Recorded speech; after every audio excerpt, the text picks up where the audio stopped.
കൊപ്പത്ത് കിണറിൽ വീണ മയിലിനെ അതിസാഹസികമായാണ് രക്ഷപ്പെടുത്തിയത്.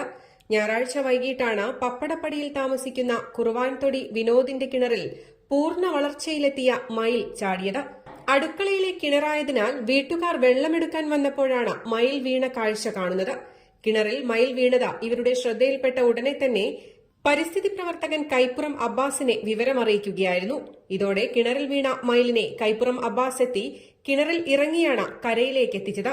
കരയ്ക്ക് കയറ്റിയ ശേഷം പ്രാഥമിക ശുശ്രൂഷകൾ കൂടി നൽകിയാണ് മയിലിനെ വിട്ടയച്ചത്. News desk Valluvanad news.